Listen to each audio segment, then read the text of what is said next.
하나님이 저를 이야기해서 그대를 많이 사랑하는 것 같다 그러면서 그래서 그렇게 시련이 많은 것 같다 그 이야기가 들어요. 근데 제가 생각할 때 그럽니다. 우리 교회 시련이 있는 건 하나님께서 우리 많이 사랑하시기에 그 하나님의 사랑의 대상을 사단이 많이 공격을 하고 있는 게 아닌가 그런 생각이 듭니다. 어쨌든 오늘 안식일 같이 예배를 드리는 걸 참 감사하게 생각하고 사실 제가 오늘 상당히 뒤죽박죽입니다. 왜냐면은 지난번에 이제 제가 탕 선생님이 이제 나와서 예배를 드리니까 죄송합니다. 사적인 이야기라서 제가 옆에 앉아 계신 두 분이 손을 꼭 잡고 예배를 드리시더라고요. 그래서 참 아름답다. 그래서 제가 그러면은 통역 대신 제가 이런 걸 해봤거든요. 파워포인트로 그냥 띄워서 한 언어로 하고 다른 언어로 이렇게 이제 하는 그런 걸 했는데 그래서 이제 그걸 준비를 해야겠다. 근데 어제 갑자기 전화가 왔어요. 오늘 못 오시나요? 그래서 그러면서 준비를 안 하려다 이제 또 이제 사실 영어로 이제 준비를 시작했는데 그래서 이제 또 이제 그 치과 부부가 온다고 해서 그분들이 혹시 영어권인가 해서 제가 또 계속해서 영어로 준비를 하고 파워포인트까지 준비를 했는데 제가 왜 이렇게 말씀을 드리냐면 이유는 제가 원고를 영어로밖에 준비를 못했습니다. 그래서 제가 원래 한인교회에서 설교할 때 이제 한국말 짧게 한글로 원고를 준비하지 제가 읽으면서 말씀을 드리는데 오늘은 상당히 좀 어려운 시간이 되지 않을까 그런 생각이 듭니다. 어쨌든 하나님께서 잘 인도해 주시길 바랍니다. 아멘. 하나님께서 일주일 동안 저희들을 잘 지켜주시고 사랑으로 인도해 주셔서 하나님의 임재 아래 다시 한번 이렇게 만날 수 있게 또 같이 예배를 드릴 수 있게 하나님께 찬양을 드릴 수 있게 인도해 주셔서 감사합니다. 저는 기도하고 시작하겠습니다. 하나님 아버지께서 오늘 아침 저희들을 불러주시는 소리를 저희 귀에 들을 수 있게 그리고 또 그 부름에 응답할 수 있게 주님께서 인도해 주시길 기도드립니다. 아멘. 아버지께서 저희들을 불러주실 때 저희들이 마음을 열 수 있게 도와주시고 그 마음을 열어서 아버지와 진정한 진실된 만남을 할 수 있게 허락하여 주시기를 기도드립니다. 아멘. 그래서 주님의 마음을 저희들이 올바르게 이해할 수 있게 도와주시기를 예수님 이름으로 기도합니다. 아멘. 요한일서에 있는 말씀을 보겠습니다. 요한일서 2장 1절부터 7절 읽겠습니다. 요한일서 2장 개역 한글로 보겠습니다. 나의 자녀들아, 내가 이것을 너희에게 쓰면 너희로 죄를 범치 않게 하려 함이라. 만일 누가 죄를 범하면 아버지 앞에서 우리에게 대언자가 있으니 곧 의로우신 예수 그리스도시라. 저는 우리 죄를 위한 화목제물이 우리만 위할 뿐 아니요 온 세상의 죄를 위하십니다. 3절이죠. 우리가 그의 계명을 지키면 이로써 우리가 저를 아는 줄로 알 것이요 저를 아노라 하고 그의 계명을 지키지 아니하는 자는 거짓말하는 자요 진리가 그 속에 있지 아니하되 누구든지 그의 말씀을 지키는 자는 하나님의 사랑이 참으로 그 속에서 온전케 되었나니 이로써 우리가 저 안에 있는 줄을 아노라. 6절입니다. 저 안에 거한다 하는 자는 그의 행하시는 대로 자기도 행할지니라. 사랑하는 자들아, 내가 새 계명을 너에게 쓰는 것이 아니라 너희가 처음부터 가진 옛 계명이니 이 옛 계명은 너희의 들은 바 말씀이거니와. 제가 이제 대학 때 한 학기를 마쳐서 이제 집에 갔는데 그때 당시에 저희들이 이제 베이커스필드 교회에 살았습니다. 베이커스필드에 살고 제 아버지가 베이커스필드 교회를 하셨는데 집에 가서 보니까 엄마 아빠가 차를 한 대를 사셨어요. 네, 헌차인데 근데 캐딜락이었어요. 근데 보통 캐딜락 같은 거를 안 사셨거든요. 그래서 저희 아버지한테 캐딜락 사셨네, 좋네요. 그러니까 좋은 차 아니야 그러시더라고요. 근데 제가 보니까 깨끗하고 멀쩡해요. 그리고 몇 년 안 된 차예요. 그리고 캐딜락 중에서도 최고급 캐딜락입니다. 가장 비싼 모델이에요. 80년대는 여러분 아시는 것처럼 캐딜락이 그래도 최고라고 표현하기 좀 그런데 그래도 인정을 받은 차입니다. 근데 계속해서 말씀하는 게 좋은 차 아니야 그러시는 거예요. 근데 제가 보기에는 겉으로 보기에는 좋은 차예요. 들어가서 앉아보니까 옵션도 많고 가죽 의자에서 근데 가죽으로 된 의자 저는 저희들이 소유한 차에서 처음이었어요. 그리고 라디오도 좋고 근데 옆에서 제 아버지는 계속해서 좋은 차 아니야 그러시는 거예요. 그 전 주인이 어떻게 했냐면 전 주인이 이제 오일 체인지를 하러 가는데 이제 여자분이 오일 체인지를 하는데 이 오일 체인지 하는 거에서 다 끝났습니다. 차 가져가세요. 그래서 차를 가져가기 시작했어요. 근데 가다가 차가 완전히 안 가는 거예요. 완전히 멈췄어요. 그래서 보니까 어떻게 됐냐면 기름을 완전히 다 뺀 다음에 새 기름을 채워내야 되는데 하나도 채워놓지 않은 거예요. 그래가지고 그 사람들이 가져가서 고쳤어요. 고쳐가지고 이제 엔진이 완전히 망가져가지고 새 엔진을 완전히 넣었는데 제대로 잘 작동이 안 되는 겁니다. 그래서 이분들이 한국에 나가면서 이 차를 어떻게 할 수 없으니까 그냥 엄마 아빠한테 거의 공짜로 그냥 주신 거예요. 저희들이 그 차를 몇 년 동안 탔습니다. 근데 차가 참 문제가 많았어요. 계속 고장났습니다. 자동차 모든 다른 부분들은 좋은 상태가 아주 좋았어요. 그리고 그 차에 옵션이 많이 있었기에 좋은 차였습니다. 그러나 계속해서 엔진이 문제가 있었어요. 그래서 우리 엄마 아빠 그거를 결국은 없애버려야 했습니다.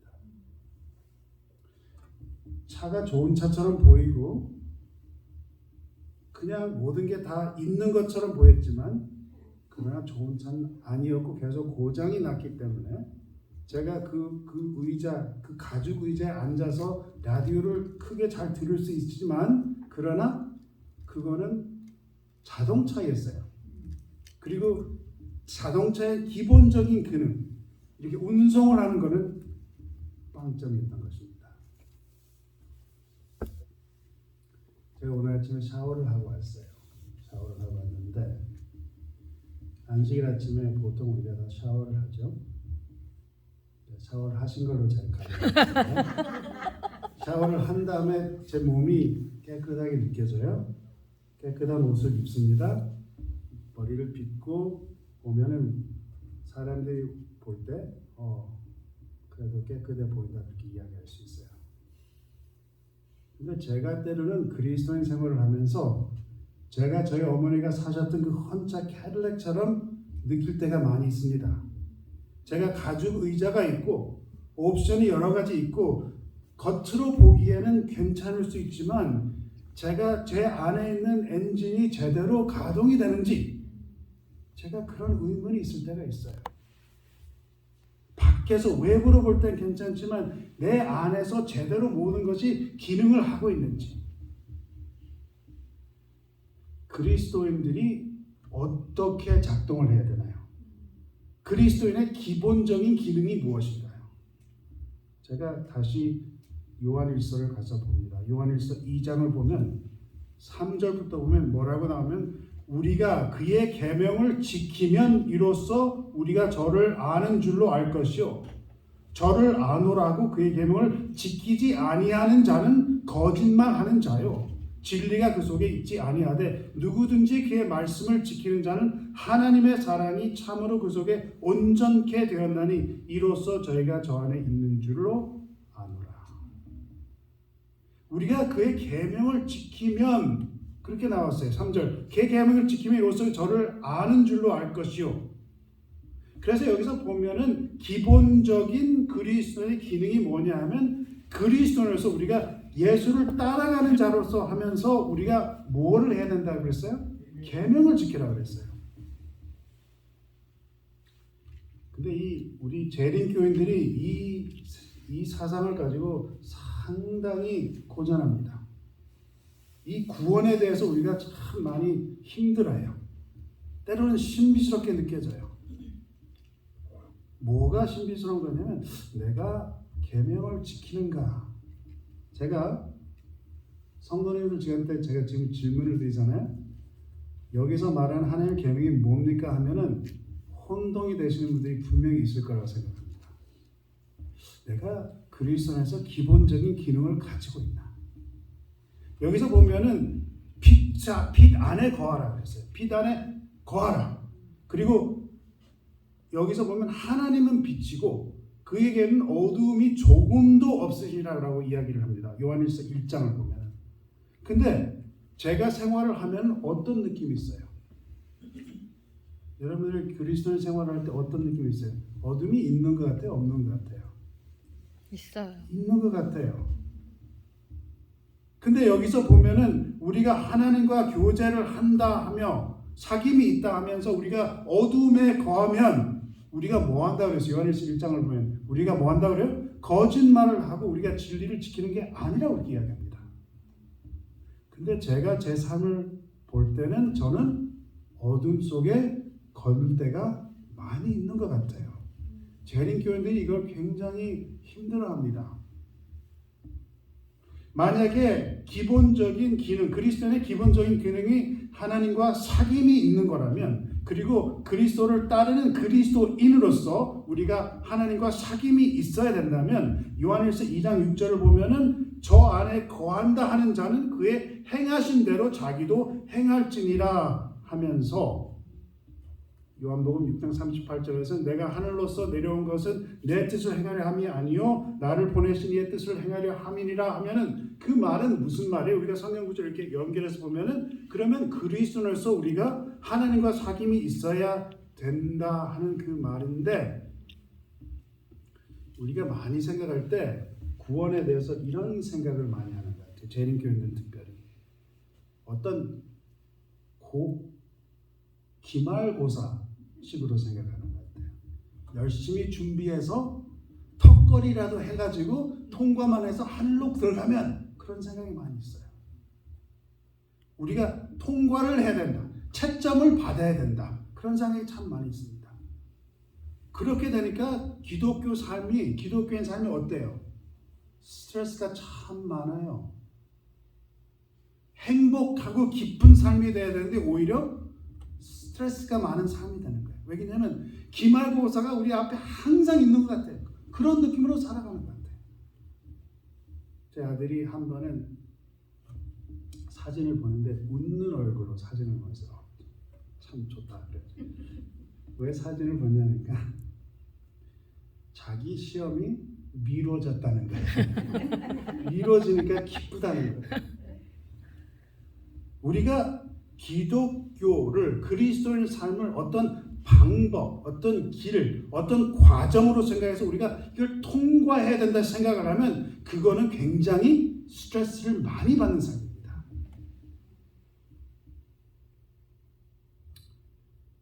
그래서 우리가 요한일서 2장 3절 4절 같은 그 구절을 우리가 보면, 우리가 그의 계명을 지키면 이로써 우리가 저를 아는 줄로 알 것이요 저를 아노라 하고 그의 계명을 지키지 아니하는 자는 거짓말하는 자요 진리가 그 속에 있지 아니하되. 우리가 언제 계명을 다 지킬 수 있습니까? 못하잖아요. 그러면 우리가 그런 질문을 항상 해요. 우리가 믿음 생활을 하면서 내가 지금 계명을 지키고 있나? 그런 질문을 하고 있습니다.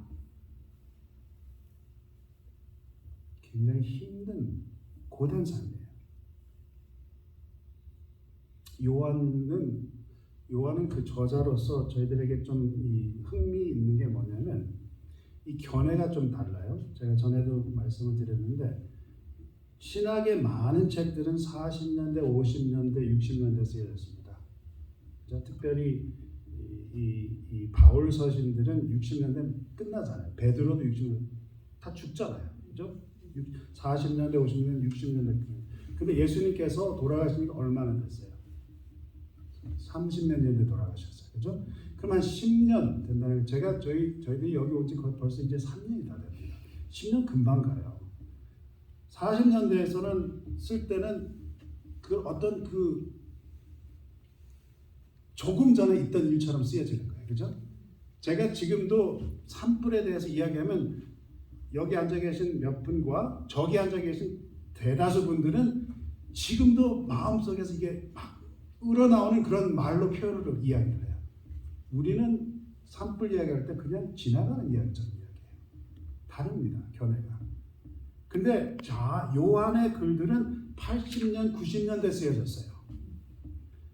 그래서 이 사복음서도 물론 그렇게 요한 복음도 나중에 쓰여졌는데 사복음서는 예수님 생애와 사역을 이렇게 묘사를 하고 바울의 글은 어떤 그 초점을 두었냐면 처음 개종하는 분들, 처음 믿는 분들, 1세대를 향해서 이렇게 쓰여지는 겁니다. 그래서 바울이 굉장히 초점을 두는 게 뭐냐면 하나님에 대해서, 하나님의 사랑에 대해서, 구원에 대해서 어떤 다른 방법이 있다는 것을 그 은혜에 대해서 굉장히 많이 설명해요. 그래서 바울의 글을 보면 무조건 하나님의 은혜 그래요. 그죠?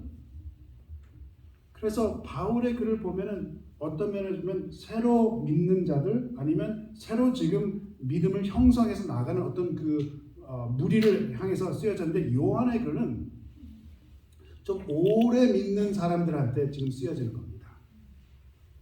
그리고 세대를 가르쳐서 이야기를 해요. 우리가 요한일서 2장 12절 14절을 보면은 자녀들아 아비들아 하면서 청년들을 하면서 세대를 이렇게 이야기를 하면서 이야기를 해요. 왜냐하면 지금 예수님께서 선포를 하신 다음에 돌아가신 지가 벌써 한 5, 60년 된 겁니다. 그래서 이 성숙한 그리스도인들에게 요한이 글을 쓰면서 우리가 그리스도인이라면 예수님을 따르는 자라면 어떻게 해야 된다고요? 빛 안에 거하라 그렇게 이야기를 하는 거예요. 근데 이 말을 들으면 시험 같대요. 기말고사 같아요. 왜냐면 어떤 면에서 보면 내가 하고 있나 안 하고 있나 하면서 내가 이게 점수를 지금 따고 있는지 안 하고 있는지 정말 지금 턱걸이를 하고 있는지 안 하고 있는지 미달인지 이런 생각을 하고 있습니다. 근데 여기서 보면은 요한일서 1장 6절과 7절을 보면 어떤 말이 나오냐면 만일 우리가 하나님과 사귐이 있다 하고 어두운 가운데 행하면 거짓말을 하고 진리를 하지 아니함이거니와 저가 빛 가운데 계신 것 같이 우리도 빛 가운데 행하면 우리가 서로 사귐이 있고 그 아들 예수의 피가 우리를 모든 죄에서 깨끗하게 하실 것이요. 여기서 뭐라 그래요? 어떤 전에 좀 이런 게 유행한 게 있었어요. 아주 좀 나쁜 사람들이 이제 웨이트레스 앞에다 이렇게 돈을 쌓아놓습니다. 그러면서 그러는 거예요. 노골적으로. 당신이 나한테 서비스를 잘하면 이 팁을 다 주고 당신이 나를 기분 나쁠 때 하면 내가 이거 하나씩 뺄 거다 그렇게 얘기합니다. 우리가 어떤 거를 지금 하나님 앞에서 쌓아 올라가고 쟁여놓는 게 아니라 그리고 잘하면 이쪽으로 올라가고 못하면 이쪽으로 다시 올라가고 이러는 게 아니라 여기서 우리에게 지적해주고 있는 건 뭐냐면 사귐이 있느냐 없느냐 하는 거예요. 그렇죠? 6절 봅니다. 만일 우리가 하나님과 사귐이 있다 하고 그죠? 그리고 7절 저가 빛 가운데 계신 것 같이 우리도 빛 가운데 행하면 우리가 서로 뭐예요? 사귐이 있고 그래서 우리가 이 기말고사 같은 질문이 어떤 질문이냐면 하나님과 우리와 사귐이 있느냐 없느냐 하는 거예요. 빛 가운데 거하면 사귐이 있고 어둠에 거하면 사귐이 없다라는 거예요.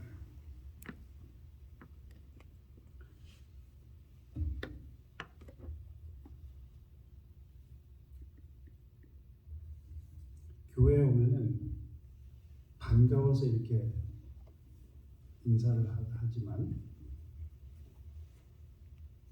하나님 앞에 이렇게 임재 왔다 하면은 많은 분들이 이렇게 수그러져요. 잘못한 것 같아가지고 수그러져요. 할 말이 없어져요. 그리고 하나님이 좀 무서운 느낌이 있고 기쁨은 좀 많이 있는 것 같지 않아요? 예수님께서 진리가 너희를 자유케 하리라 했는데 여기 앉아 계신 우리 중에서 많은 분들이 그러지 않을 수도 있지 않나 생각이 들어요. 저가 빛 가운데 계신 것 같이 우리도 빛 가운데 행하면 우리가 서로 사귐이 있고 그 아들 예수의 피가 우리를 모든 죄에서 깨끗하게 하실 것이요. 제가 다시 읽겠습니다. 보세요. 보면은 여기서 그 아들의 피가 우리를 모든 죄에서 깨끗하게 하실 것이요. 그죠? 근데 여기서 이 깨끗하게 하실 것이라는 게 어떤 그 동사냐면 현재 능동사예요. 이게 무슨 말이냐면 우리가 빛 가운데 거할 때도 우리에게 뭐가 있다는 거예요? 무슨 문제가?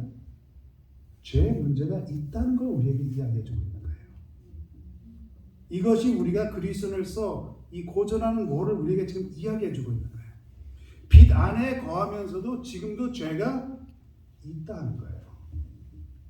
근데 이게 우리 오래된 그리스도인 삶의 문제인 것입니다. 왜냐하면 우리가 그러잖아요. 침례를 받고 나면 어떤 분은 옛날에 그 장난말로 그러잖아요.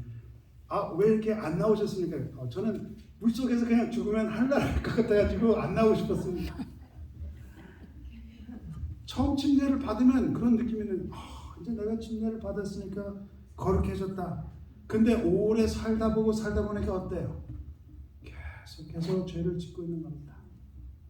그러면 오래 믿었던 우리가 오히려 새로운 믿었던 사람들보다 어때요? 행복한 기쁨이 덜하는 거예요. 오래 믿었는데 얼굴들이 왜 그러냐 그 말이에요. 그래서 우리가 어떤 분들 보면 사실 조용히 포기하신 분들도 계십니다. 제가 볼 때 조용히 포기하셨어요.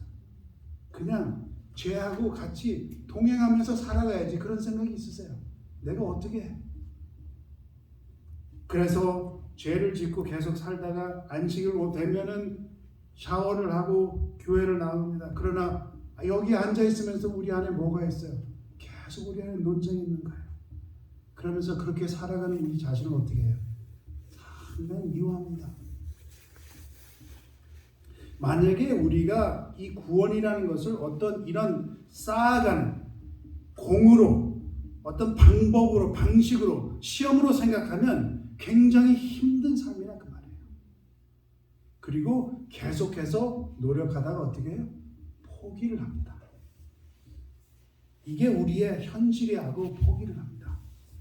그러면서 어떻게 하냐면 그래도 어떻게라도 하나님께서 나를 공으로 쳐줘서 내가 턱걸이라도 하는 날에 들어갈 수 있으면 좋겠다 이렇게 생각해요. 그러나 요한일서 1장 7절은 뭐라고 그래요? 빛 가운데 행하는 것과 우리의 죄가 깨끗하는 것과 서로 배타적인 것이 아니라는 것을 우리에게 이야기해주고 있는 것입니다. 그래서 죄인으로서도 어떻게 해요? 빛 가운데 거할 수 있다는 거예요. 제가 이거를 잘 설명해 드리고 싶습니다. 죄인으로서도 뭐예요? 하나님과 뭐 할 수 있다는 거예요? 사귐이 가능하다는 것을 성경에서 우리에게 이야기해주고 있는 것입니다. 근데 무엇이 필요합니까? 무엇이 필요하냐면 요한일서 1장 9절을 보면은 이렇게 이야기해요. 만일 우리가 우리 죄를 자백하면 저는 미쁘시고 의로우사 우리 죄를 사하시며 모든 불의를 우리를 깨끗해 하실 것이요. 그래서 여기서 보면 어떤 순서예요? 우리가 어떤 순서입니까? 이게 중요해요.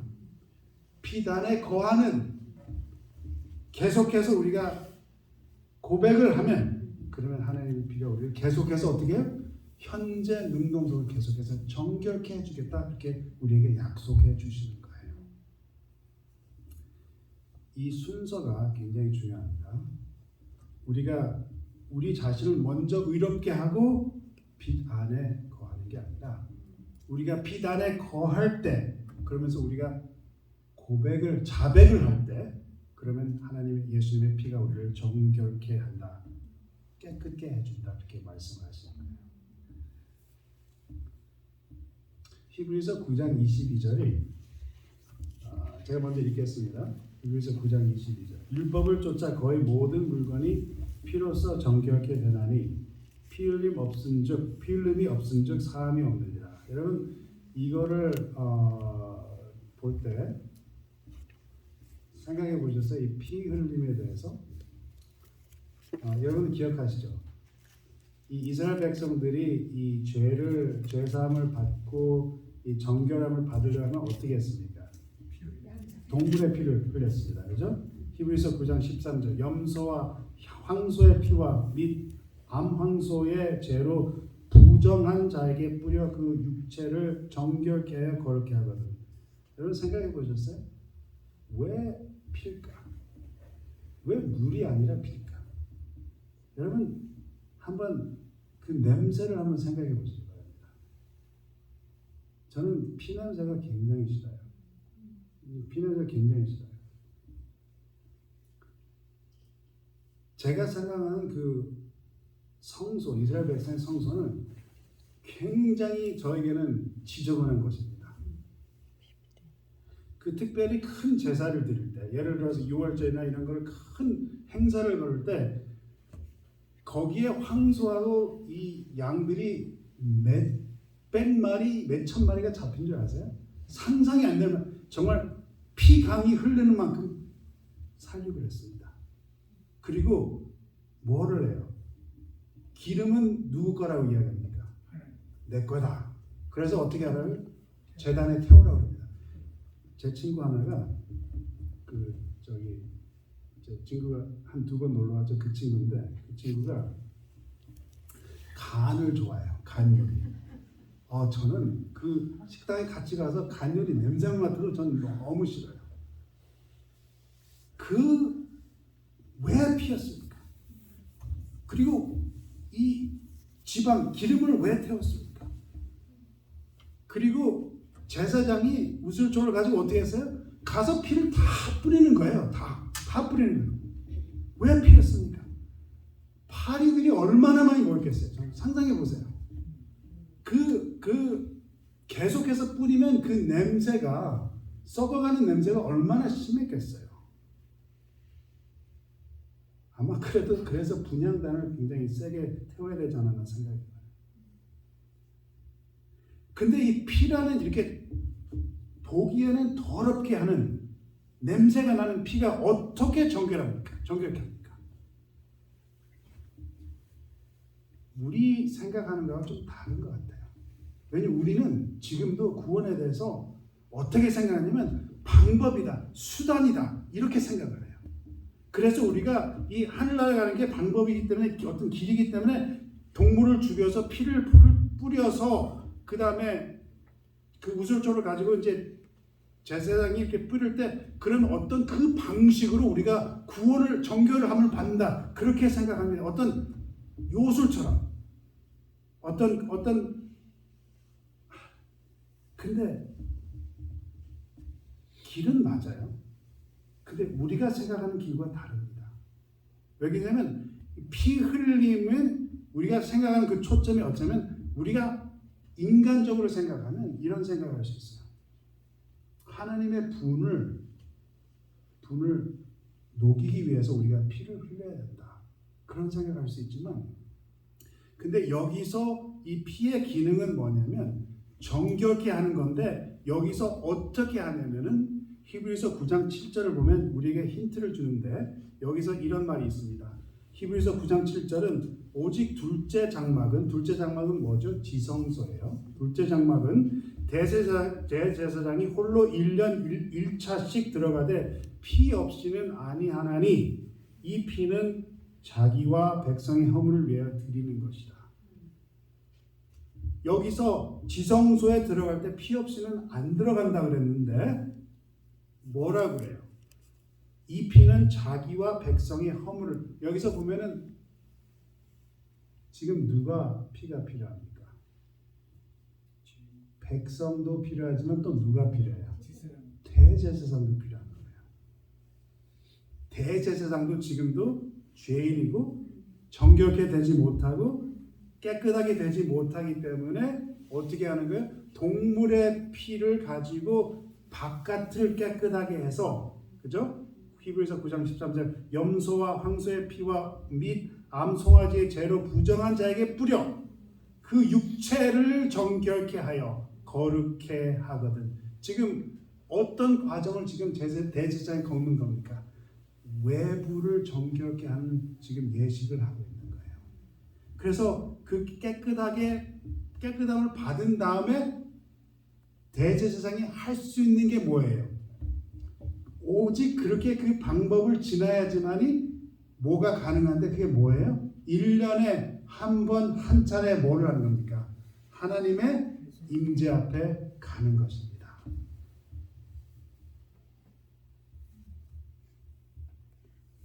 이 세상 대제사장이, 지구 대제사장들이 죄 자체를 없앨 수가 없었어요.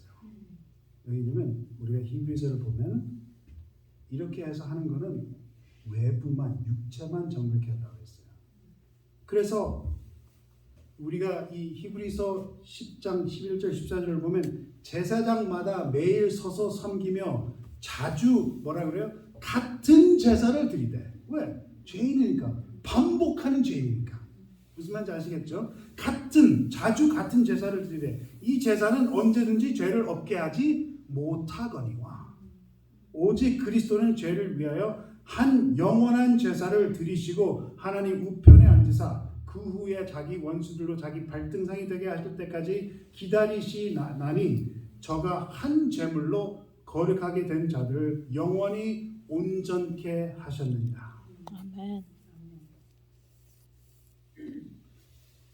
인간 제사장들은 할 수 있는 것만 했는데 모자랐다는 거예요. 그리고 동물을 가지고 했는데 바깥에만 정결케 됐다는 거예요. 그래서 그 사람들이 대제사장까지라도 지성소 안에 들어갈 수 있는 유일한 방법은 어떻게 했어요? 이 외부의 정결함을 받아서 갔다는 거예요.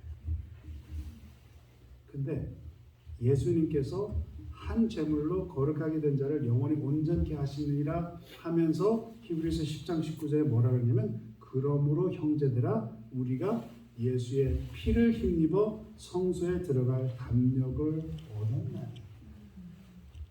이게 무슨 뜻입니까? 이제는 우리가 대제사장 없이 지성소에 들어갈 수 있다는 걸 우리에게 이야기해 주고 있는 거죠. 근데 여기서 보면은 이 히브리서 10장 22절을 제가 전에 설교를 했었는데 여기서 보면 이런 표현이 나옵니다. 우리가 마음의 뿌림을 받아 양심의 악을 깨닫고 몸을 맑은 물로 씻었으니 참 마음과 온전한 믿음으로 하나님께 나아가자 그랬어요. 나아가자 그랬는데 여기서 이제 우리가 지성소 안에 들어갈 수 있다, 하나님께 나아가자 하는 표현인데 이 단어가 약간 좀 제 마음에 안 듭니다. 왜냐하면 이 단어 나아가자라는 표현은 한글로는 제대로 표현이 안 됐어요. 가까이 나아가자라는 표현이에요. 가까이 나아가자. 가까이 나아가자. 가까이 나아가자는 말이 무슨 말입니까? 멀리서 그냥 저분이 하나님이시구나 그게 아니라 어떻게 해요? 사귐을 갖자 그 말이에요. 사귐을 갖자. 가까이 나아가자. 우리가 그런 말을 하죠. 결혼하기 전에 여행을 갔다 와라. 그죠? 왜냐하면 가까이 지내야지 우리가 그 사람을 잘 알 수 있게 사귀어야 된다 그 말이에요. 근데 여기서 우리가 이 가까이 나아갈 수 있는 게 우리가 어떤 것 때문이라고요? 단 한 가지 이유입니다. 우리가 공을 쌓아서 그랬습니까? 우리가 돌을 닦아서 그랬습니까? 우리에게 뭐가 필요한 겁니까? 예수님의 피라는 거예요. 이게 참 성경의 신비스러운 말씀이에요. 우리가 예수님의 피로 하나님께 가까이 나아갈 수 있다. 그래서 내가 길이요 진리요 생명이라는 그 예수님의 말씀이 그게 진리라는 겁니다.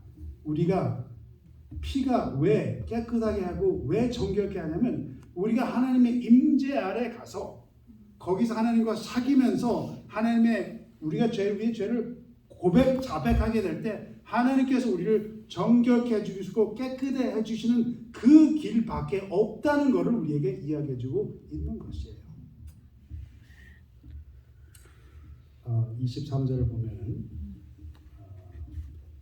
히브리서 10장 23절입니다. 또 약속하신 이는 미쁘시니 우리가 믿는 도리의 소망을 움직이지 말고 굳게 잡아. 이 히브리서 10장 23절을 보면 우리가 조금 전에 읽은 어떤 거를 우리에게 상기시켜 주냐면 요한일서 1장 9절을 우리에게 상기시켜 줍니다. 만일 우리가 우리 죄를 자백하면 저는 미쁘시고 의로우사 우리 죄를 사하시며 모든 불의에서 우리를 깨끗해 하실 것이요. 미쁘시다라고 표현했잖아요.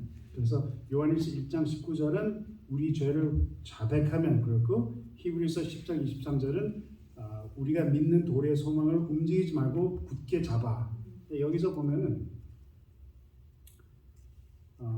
이것도 좀 이 번역에 좀 문제가 있는데 이 요한일서 1장 19절을 한글로 보면 자백이라고 나왔어요. 근데 히브리서 10장 23절에는 여기서 이 자백이라는 말이 없습니다. 그냥 믿는 도리의 소망을 굳게 잡아 그렇게 표현해 놨는데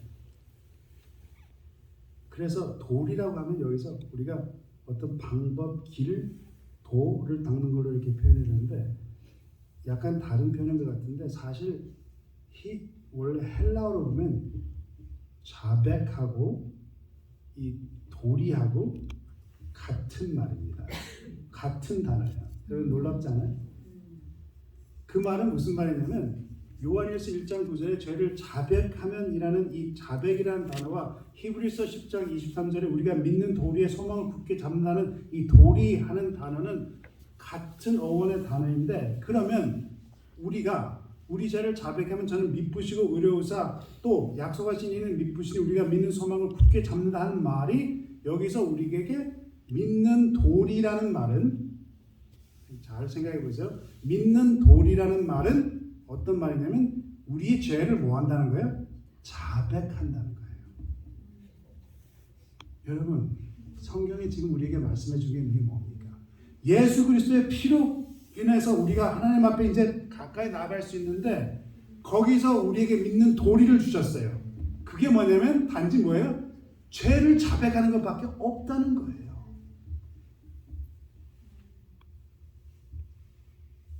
그래서 우리의 믿음의 도리, 우리의 고백, 자백의 소망은 단지 뭐라는 겁니까? 그분의 미쁘신 거라는 그 말이에요. 왜 그러냐면 우리가 고백을 하면 뭐라고요? 자동적으로 미쁘신 분이 우리를 용서해 주신다 그 말이에요. 아멘. 여러분 이걸 이해하시기 바랍니다. 우리가 이걸 가지고 많이 힘들어해요. 왜냐하면 우리가 죄를 끼어안고 살기 때문에 오랜 신앙을 하면서 그러나 성경은 우리에게 이야기해 주면서 뭐라고 그래요? 요한이 옛날에 그 몇십 년 후에 쓴 거와 바울이 그 전에 쓴 거하고 기별이 같다는 거예요. 우리가 갈 수 있는 하나님께 나갈 수 있는 유일한 방법은 그리스도의 피밖에 없고 그리스도의 피로 우리를 정결해 주셔서 우리가 하나님의 임재 앞에 나갈 수 있으며 우리가 그 미쁘신 자 앞에 나가서 고백을 하면 한 번만이라고 표현하지 않고 그 전에만 표현하지 않고 현재 능동적으로 이야기를 해주면서 지금도 오늘도 죄를 용서해 주신다 그 말이에요. 미쁘신 분이다 그 말이에요. 아멘. 그러면서 거기에서 우리가 뭐가 있다는 거네? 하나님과 우리의 뭐가 있다고요? 사귐이 있다는 겁니다. 하나님 앞에 우리가 진실되게 하나님 임재 앞에서 우리가 나아가서 우리 죄를 고백하게 될 때 우리의 죄를 용서해 주시고 우리의 죄를 용서해 주시며 우리를 하나님과 사귈 수 있게 우리에게 그런 특혜를 주신다고 우리에게 이야기해 주고 있는 것입니다. 아멘. 우리는 우리 죄를 해결할 수 없습니다. 오랫동안 믿었다 하더라도 70년, 80년 믿었다 하더라도 죄를 해결할 수 없는 거예요. 그래서 우리가 처음 믿었던 거, 그때 우리에게 가르쳐 주신 거, 우리에게 유일한 단 한 가지는 예수 그리스도의 피라는 것이 지금도 우리에게 유효하다 그 말이에요. 아멘. 그래서 예수 그리스도의 피 없이, 그분의 희생 없이 우리가 지성소에 들어갈 수 없는 것입니다. 그래서 피 뿌림이 필요한 것입니다.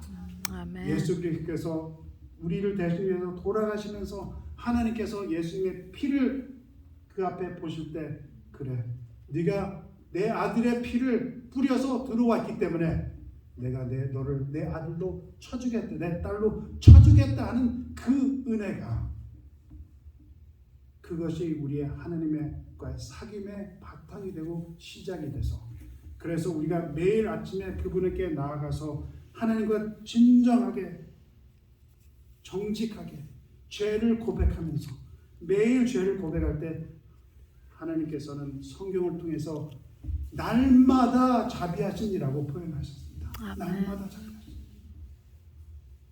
우리가 이 세상에서 할 수 있는 거 아무것도 이거를 대체할 수 없는 것입니다.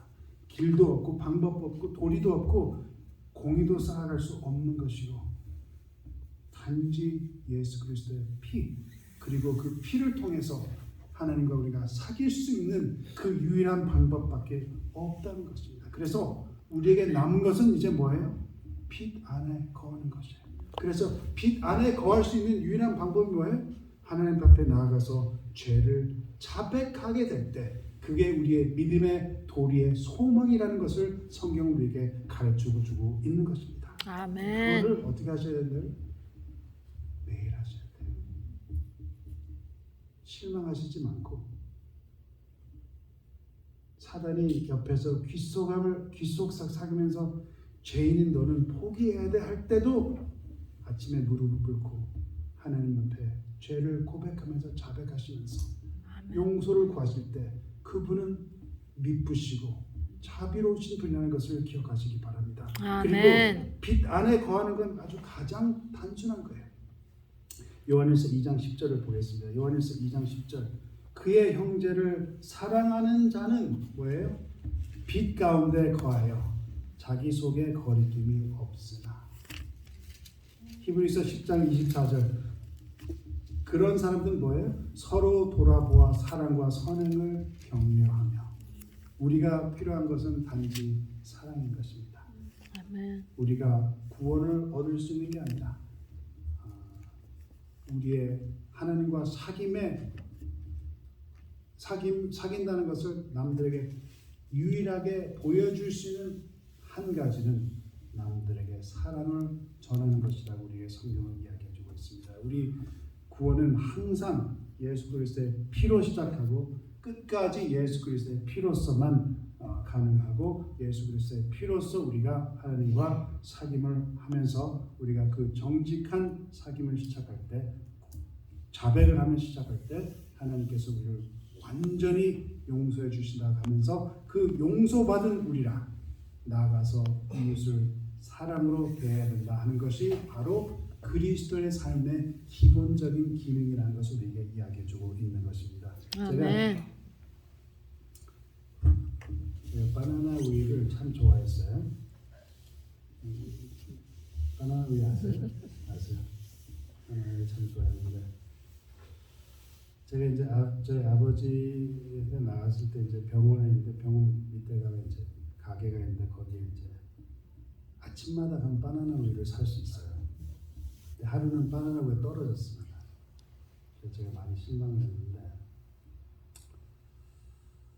아침마다 이제 가면서 제가 이게 내 행복이다 생각을 했는데, 얼마나 바보스러운 생각이었어요. 제가 이제 마켓에서 바나나 우유를 그냥 보기도 싫어요. 제 아버지를 상기시켜줍니다. 정말 보기 싫어요. 바나나 우유를 볼 때마다 아버지 돌아가셨지 그런 생각이 들어요. 근데 제 아버지가 요즘 제가 더 생각이 납니다. 그 공허함이 그 자리를 메꿀 수 없는 그 누구도 그 자리를 메꿀 수 없구나 그런 생각이 들어요. 그래서 제가 바나나 우유 같은 걸 볼 때 제 안에 있는 그 공허함 그거를 저한테 상기시켜 주기 때문에 이 저희 아버지에 대한 이 공허함이 이제 더 커져가는 걸 제가 느끼면서 그런 생각을 합니다.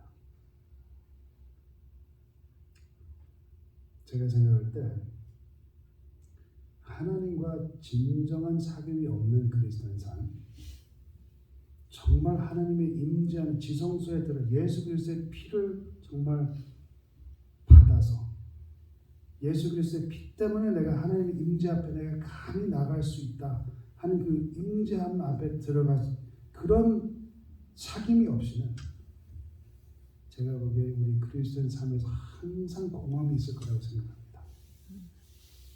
우리가 하나님이 우리 삶에 없으면 이 구원이라는 게 어떤 방법이나 이 도리가 아니라 이 예수 그리스도와 하나님이라는 그 분이라는 person이라는 걸 우리가 깨닫지를 못하면 그리고 그 분과 진정한 사귐이 필요하다는 걸 진정한 관계를 맺어야 된다는 걸 우리가 깨닫지를 못하면 우리 그리스도인 삶은 항상 공허함이 있고 정말 기말고사 같은 기말고사보다 엄청난 기말고사 같은 정말 무거운 짐만 되는 그런 삶이 아닐까 생각이 들어요.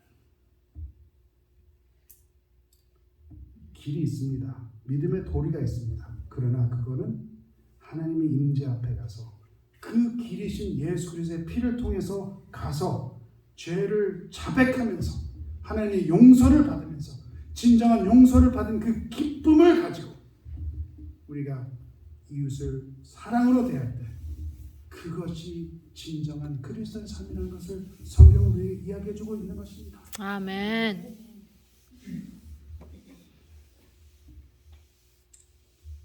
그렇게 될 때 이게 우리가 이걸 정말 믿을 때 내 삶이 아니라 이제는 아들의 피를 통해서 내가 하나님의 은혜로 새로운 삶을 얻었다는 내가 새로운 피조물이다 하는 이거를 생각하고 더 이상 내가 내 안에 정죄가 없고 하나님의 은혜 아래 서 있다 하는 그러한 것을 우리가 기억을 하면서 살아갈 때 그러면서 주님과 진정한 사귐을 가지면서 생활하실 때 예수님의 피를 통해서 우리 마음을 온전히 하나님께 바치면서 하나님의 정말 온전한 은혜와 자비를 통해서 죄 용서함을 받으시면서 그 죄 용서함 받은 그 행복을 가지고 기쁨을 가지고 진정한 그리스도의 삶을 사시기를 간절히 바랍니다. 아멘.